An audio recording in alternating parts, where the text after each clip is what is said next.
Hola, ¿qué tal amigos? Bienvenidos al canal Segundo Piso 4T. Soberana madrina le puso analista política joven guapa a Denise Dresser, esta chayotera vendida de la oposición, disque politóloga, pero vendida totalmente. Aquí la hicieron añicos, amigos. Antes de ver este video, los invito a ver el intro del canal para iniciar. Vamos caminando de la mano del pueblo, recorriendo toda esta hermosa tierra, siempre cercanos a la gente, escuchando lo que siente. La fuerza del movimiento es la unidad.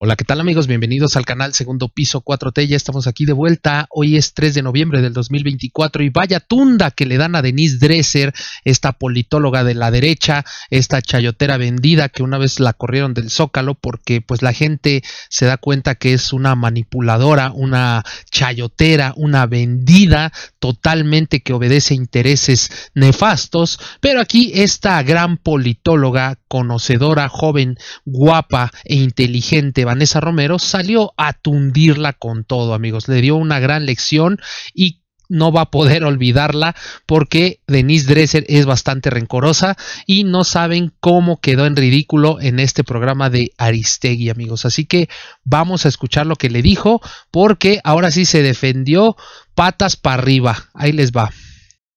Porque con la reforma judicial aprobada, con la supremacía constitucional, como la llama Morena, vemos una alteración muy clara de la estructura del barco y de la democracia entendida como 1. División de poderes, 2. Elecciones claras y 3. Protección de derechos humanos. El ministro Alcántara está diciendo: yo voy a mantener el barco y no se puede usar a la Constitución para que se vuelva otra Constitución. Y además decir que sigue siendo barco cuando le estás poniendo llantas marca Morena y vestiduras guinda Morena y a tu carro solo estás subiendo a quienes votaron por Morena. Esa es una trampa a todos los pasajeros, al pueblo completo. ¿Y qué propone el ministro González Alcántara? Pues en esta visión salomónica que busca consensos, deliberación, conversación, que es parte esencial de una democracia. Harari, el intelectual israelí, acaba de sacar un libro en el que define la democracia como una conversación. Morena está cerrando la conversación. Incluso con la presentación de la renuncia de los ministros, ¿qué están diciendo? Pues no les vamos a aceptar la renuncia. ¿Y cómo es que se quieren ir con tanto dinero y sus pensiones y su haber de retiro cuando la propia reforma judicial que Morena aprobó, ahí tiene con todas sus letras, les permite a los ministros renunciar con su pensión? O sea, están contradiciendo la reforma que ellos mismos aprobaron. Pero González Alcántara, en un espíritu de conciliación, está diciendo: está bien que haya un tribunal de disciplina, eso puede ayudar a la democracia, pero que sus resoluciones no sean inatacables, que no pueda ser un tribunal arbitrario. Segundo, dice: está bien, para la democracia, para aumentar la calidad de la democracia, hay que tener criterios de austeridad. Y por eso propone la eliminación de los fideicomisos, la reducción de los sueldos a quienes ingresen ahora al Poder Judicial. Está de acuerdo con un órgano de administración judicial y está de acuerdo en que se mantengan los plazos propuestos por la reforma para los juicios penales y tributarios para acelerar la justicia y que se vuelva más expedita. Lo que no está de acuerdo el ministro es precisamente todo aquello que va en contra de la estructura del barco y que va en contra de derechos humanos fundamentales como son los derechos laborales, derechos como la protección a al entorno en el cual te desempeñas, la no retroactividad de la ley, cosas que se están atropellando actualmente con la reforma judicial propuesta. Y lamentablemente vemos a un oficialismo que responde a esta, digamos,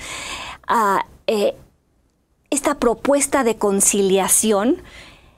Vemos de nuevo el descrédito a los adversarios, la presidenta y quienes la rodean contradiciendo los cambios que ellos mismos impulsaron, refiriéndose constantemente al pueblo, diciendo que el Poder Judicial es corrupto y con todo eso reiterando lo que fue el objetivo y sigue siendo el objetivo de la supremacía constitucional, que es el control político absoluto de todo, incluyendo del Poder Judicial, para que quede en sus manos. Regreso en la parte final de la mesa. ¿Cómo te despides, Vanessa Romero? Cuéntame.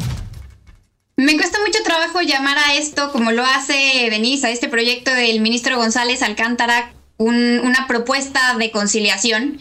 Es un reconocimiento de los mínimos innegociables y hoy indefendibles que debieron reconocer hace 8 meses. Por ejemplo, que sus fideicomisos eran ilegales porque básicamente se habían formado de los excedentes del presupuesto que no habían regresado a la tesorería de la Federación como hacen todas las autoridades. O, por ejemplo, que no permitían que sus salarios se modificaran en términos de la ley de austeridad republicana, o que el nombramiento de los ministros era un acto inminentemente político y que había que revisarlo, o que los juzgadores en general no estaban correctamente sancionados por parte del Consejo de la Judicatura Federal.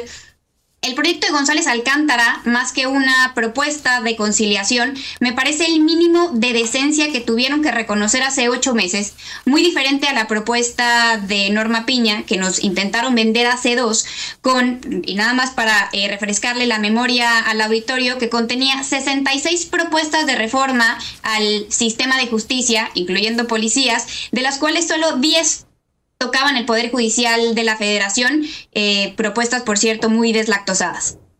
Pregunta Denise si una reforma puede ser juzgada como inconstitucional por parte de la Suprema Corte de Justicia de la Nación.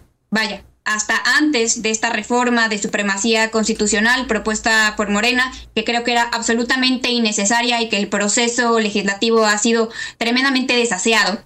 La respuesta era sí.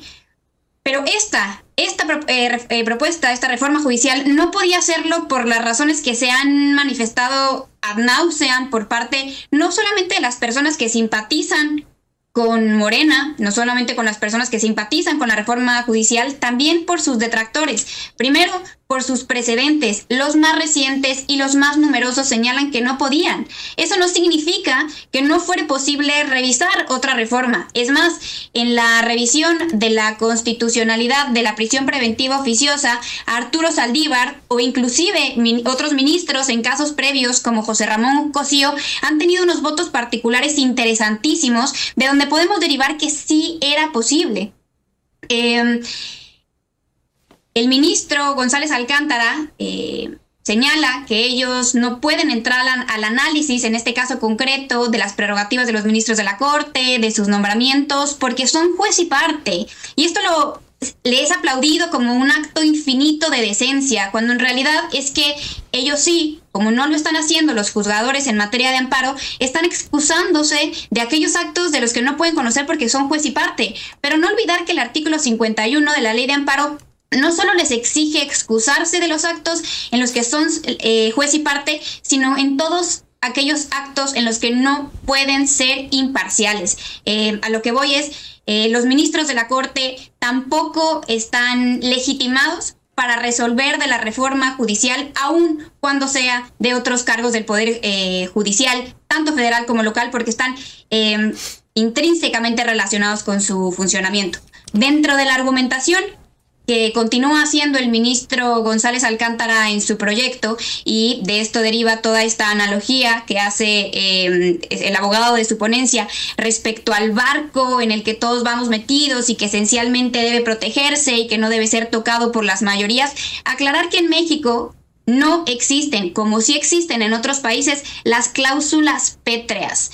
En México, la única forma que tenemos para reformar la Constitución es ejerciendo el derecho del artículo 135, que señala que las mayorías calificadas del Congreso, diputados y senadores, y más de la mitad de los congresos locales pueden modificar la Constitución.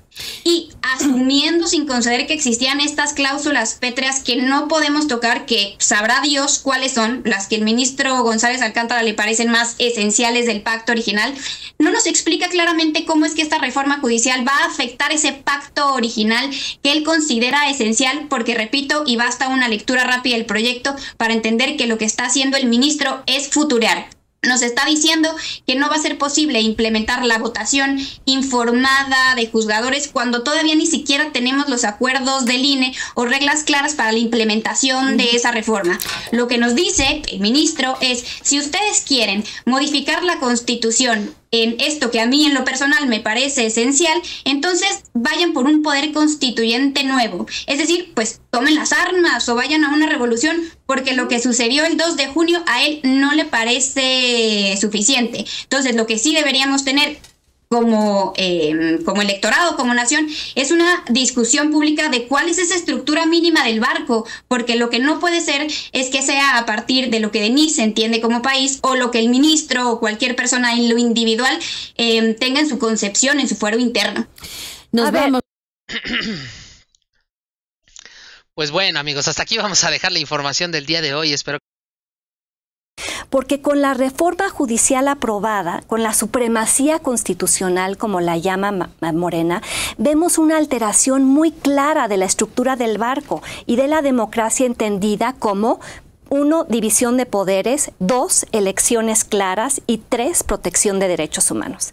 El ministro Alcántara está diciendo: yo voy a mantener el barco y no se puede usar a la Constitución. Pues bueno, amigos, hasta aquí vamos a dejar la información del día de hoy. Espero que les haya gustado. Ya vieron la paliza que le pusieron a Denise Dresser. Se quedó completamente muda y moviendo la cabeza así como de que ya había valido chetos, porque pues sí, o sea, con argumentos y fundamentos la destrozan en el propio programa de esta Carmen Aristegui, amigos. Así que pues ya ustedes lo vieron, ya lo escucharon. Espero que lo compartan bastante, dejen su like, eso es muy importante, y nos vemos hasta la próxima.